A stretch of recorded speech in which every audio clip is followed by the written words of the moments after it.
I was just sitting here trying to even figure out like how I was going to start this video, because like it's one of those days where the day's been long, you know what I'm saying? And then what I realize every time that I'm waiting to start, I'm realizing, dude, stop waiting.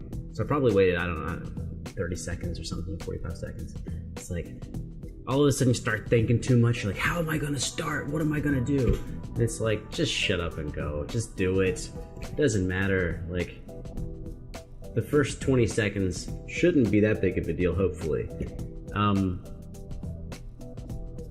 Yeah, you guys doing good? I think you're doing good. Thanks for all your comments and support on previous videos. Always surprises me that like people care and have a good time here. It's like nuts. I mean, I want everyone to have a good time, but you know, when I make these, it's just like I'm in this little isolation tank, usually with a cat who's not here. So anyways, there's been a lot of requests, you know, but Yoruma? It's like Japanese to me. Anyways, Yoruma, River Flows in You, guitar cover by Alip. I did not,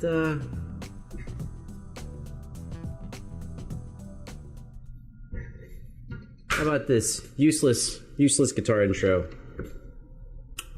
Something 9 Inch Nails did way back in the day. Take a diminished chord, just like 3, 4, 5, and you just move it around.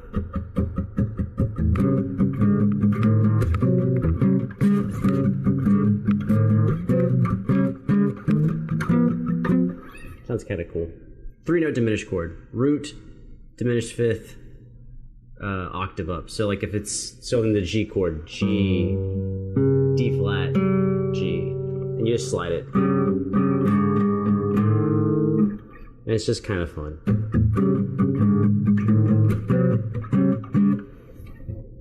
There you go. I don't even know. Hopefully I get my energy back in a second. I think I will as soon as he starts playing. Although this, I feel like someone told me about, I've definitely not heard Alip play this song, but I feel like 5 years ago or something, maybe someone told me about this song, but I don't really remember anything. Oh, he got the cigarette in there, and the capo. Mine's pink. Y'all know the deal. Pink because when you steal it, I know you stole my capo. And it's easier to see when it's dark. People be stealing capos. Anyways, let's go.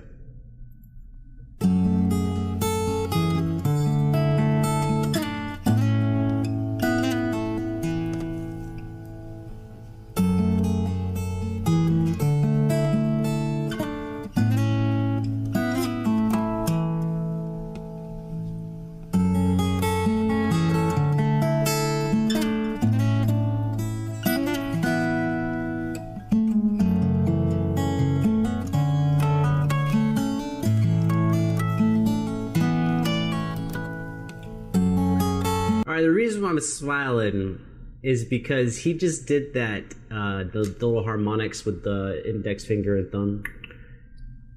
I think he just did them because he likes the song that much, which makes me smile. When people choose to go a little further than they have to, I think he could have just plucked those notes and it would have been cool, but he made it cooler, which was, I like it when people go the extra mile.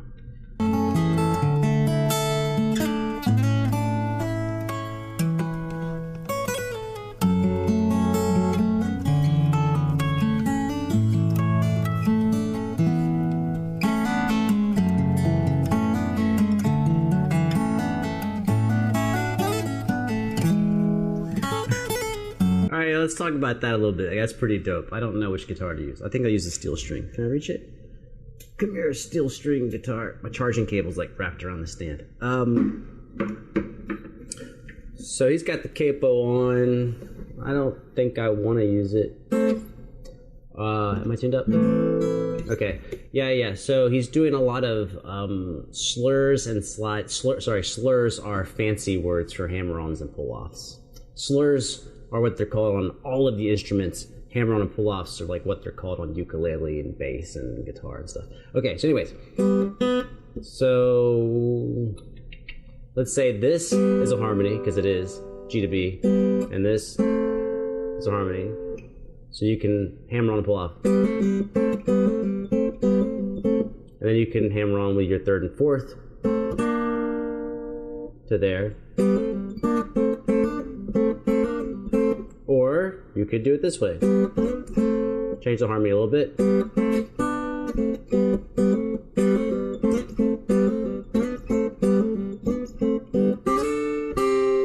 And that's not a third, that's a fifth. Then you slide those around too. So what he's doing is really taking just like a single note melody and harmonizing it and making it click a little bit. In fact, I want to watch it again. Let's back up. Everything's still working? Cool. Right there. In fact, that motion he's doing is exactly what I was just doing. Here, I'll put the capo on. I don't know how close we are tuned up to each other.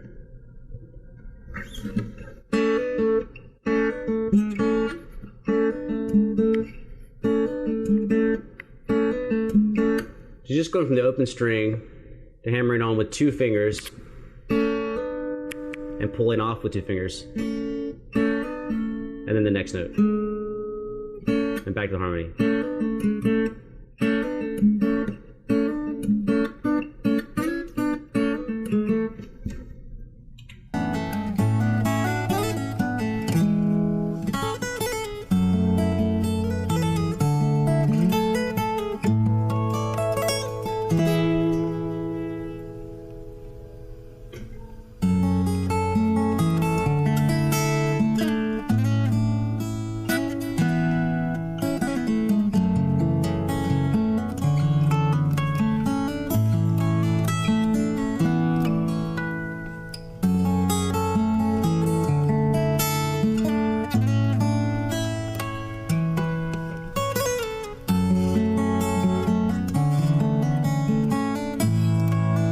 So it's weird because I feel like I repeat myself a lot, but I guess I'm supposed to. I don't know, it's weird. It's weird sometimes being a human. Wait, why am I grabbing this guitar? So of course we've got this action where you do you add 12 to whatever note you want to make a harmonic of. So an open string, an open string is a string that you're not squeezing. An open string is 0, so you add 12 to it. That's 12, that's right here. So then you put your little finger and you do your thumb thing. And that's how you get those notes. But he's got a capo on. So now you have to count from the capo. So the capo is fret 2. You add 12 to 2, gives you 14, and now you play here. So whenever you see him on fret 14 with his index finger, he's always doing an open string. And that's how you can kind of figure out the melody of how things are working. So he might go 14, whoa. Threw me off for a second. I don't really do harmonics with a capo. They're not any harder. They're not any more difficult. You just have to psychologically, you got to keep track that your capo has moved all your numbers by 2.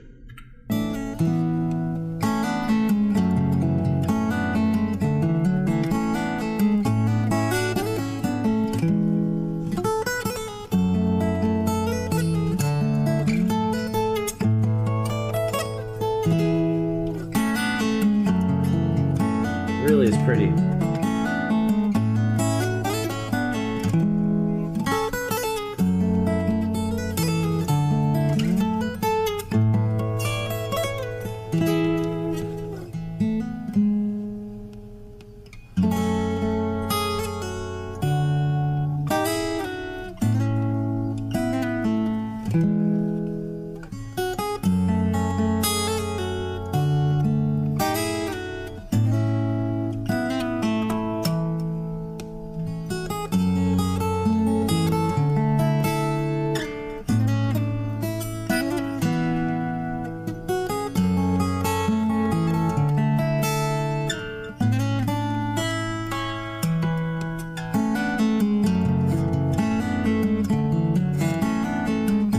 Okay, so here's something else we can talk about. I'm struggling a little bit to find, because he's just playing really good music.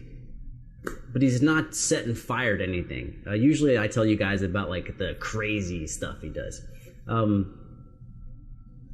So let's talk about finger angle on your picking hand. I don't know if we really talked about that very much. It turns out you can control a ton of stuff on your guitar just by the way you move the string with your right hand, with your picking hand. So, for example, I'm not going to hold anything down, right? Hopefully this comes through this mic. So, this sound,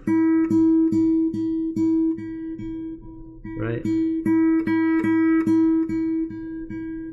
Versus this sound.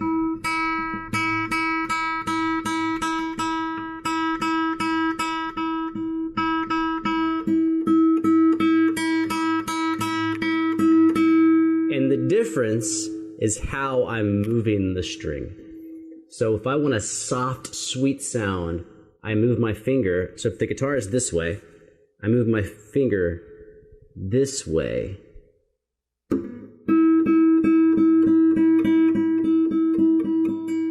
if I want a bright sound, I move my hand this way.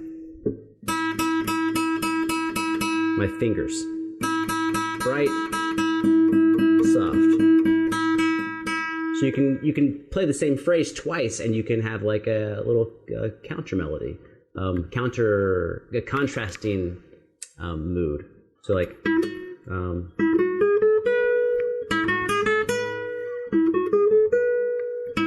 whoops.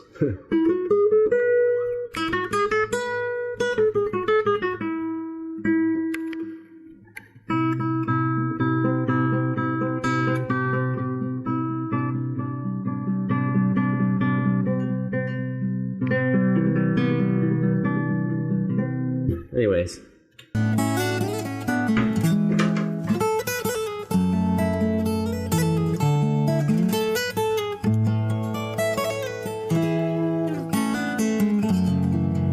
Oh, I didn't tie it all together. If you look at his right hand is always pulling diagonally against the strings because it's really hard to get a beautiful sound on a steel string guitar.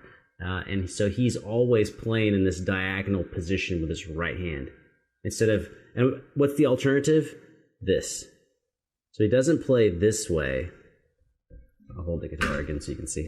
He doesn't play this way. He plays this way. Does that make sense? Watch his finger motion. His fingers move diagonally against the guitar instead of perpendicular.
Awesome ending too.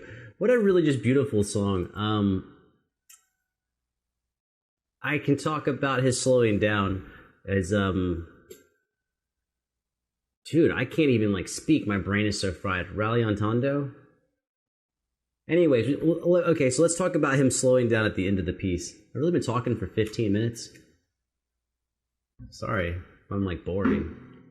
Okay, so let's take a really simple song like Twinkle Twinkle Little Star.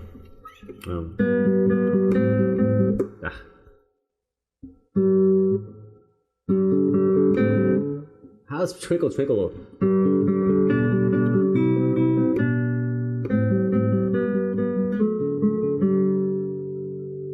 So let's say you want to end the song.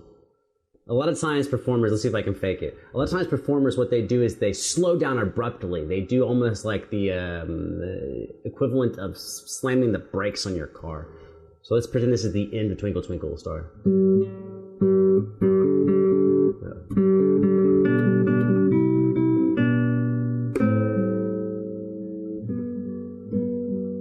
I can't even do it like they do it. I'm trying to do it. Hold on.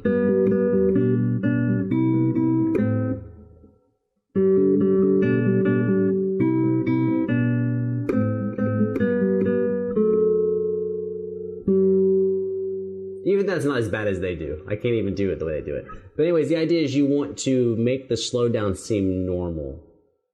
So what you do is you pick a few notes before the ending. Maybe, I don't know, there's no perfect amount, 6 notes, 8 notes, 9 notes, whatever, and you gradually slow the whole piece down, and you come to a stop.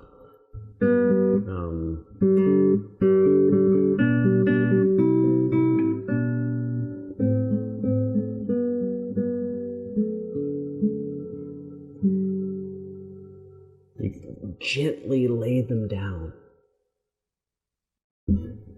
Anyways, he did a really good job of that on the ending. The whole thing, when you play a song, really the entire thing is a movie, right? From the moment you walk on stage or you turn the camera on, that's the curtain coming up. The movie's already started before you even begin playing. And so you need to be aware of that. You set the tone by how you sit down, right? Like if I'm gonna open with a sad piece, I'm not gonna sit down and joke with the audience. Because it'd be weird to joke with them and then play something sad. Although I normally wouldn't open with a sad piece anyways. But you wanna set the tone. You actually like set the tone in your head and you represent it with your physicality. Then you play. And the song continues after you finish playing. So for example, let's take this same Twinkle Twinkle example. Watch how weird this sounds. Can I make this sit here? Watch how weird it is to do this. Hold on.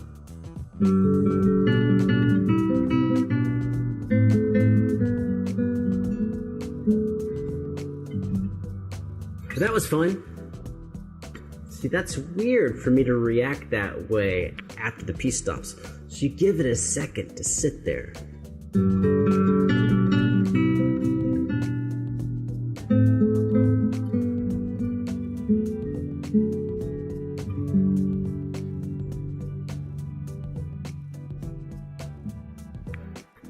Right? That time after the last note counts. Okay, I've talked too much.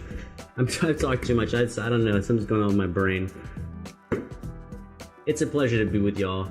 On days where like I feel like I'm on fire and other days where I feel like I'm a little slow, it's always a pleasure to spend time with you and just to get to talk about music and listen to beautiful stuff. It's just great. Take care of yourselves. I'll see you super soon, I think. I'm trying to release another video pretty quick for you because like it's Friday and we're not partying, we're just making videos. Okay, bye.